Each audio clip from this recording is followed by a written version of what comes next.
ये 5 वर्ष युवाओं के लिए बहुत ही ऐतिहासिक कानून भी बने हैं। व्यवस्था में पारदर्शिता लाकर युवाओं को नए मौके दिए गए हैं। पेपर लीक जैसी समस्या जो हमारे युवाओं को चिंतित करती थी, हमने बहुत ही कठोर कानून बनाया है ताकि उनके मन में जो सवाल या निशान था और उनको व्यवस्था के प्रति उनका गुस्सा था, उसको एड्रेस करने का सभी माननीय सांसदों ने देश के युवाओं के मन के भाव को समझ करके बहुत ही महत्वपूर्ण निर्णय किया है। आदरणीय अध्यक्ष जी, ये बात सही है कि कोई भी मानव जात अनुसंधान के बिना आगे नहीं बढ़ सकती है। उसको नित्य परिवर्तन के लिए अनुसंधान अनिवार्य होते हैं और मानव जात का लाखों साल का इतिहास गवाह है कि हर काल में अनुसंधान होते रहे हैं, जीवन बढ़ता चला गया है, जीवन का विस्तार होता गया है।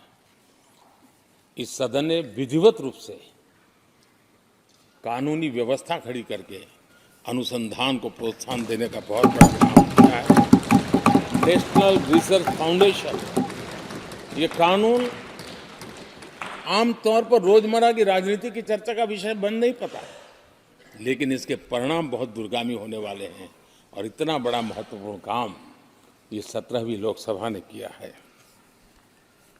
मुझे पक्का विश्वास है देश की युवा शक्ति में इस व्यवस्था के कारण दुनिया का रिसर्च और का एक हब हमारा देश बन सकता है। हमारे देश की युवा के टैलेंट ऐसी है, आज भी दुनिया की बहुत कंपनियां ऐसी हैं जिनके इनोवेशन के काम आज भी भारत में हो रहे हैं, लेकिन एक बहुत बड़ा हब बनेगा, यह मेरा पूरा विश्वास है।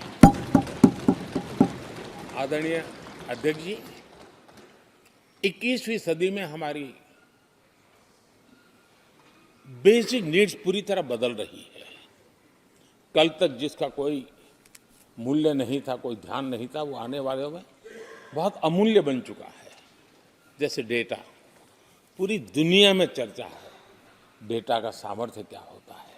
हमने डेटा प्रोटेक्शन बिल ला करके पूरी भावी पीढ़ी को सुरक्षित कर दिया है। पूरी भावी को एक नया शस्त्र हमने उसके हाथ में दिया है, जिसके आधार पर वो अपने भविष्य को बनाने के लिए इसका सही इस्तेमाल भी करेंगे।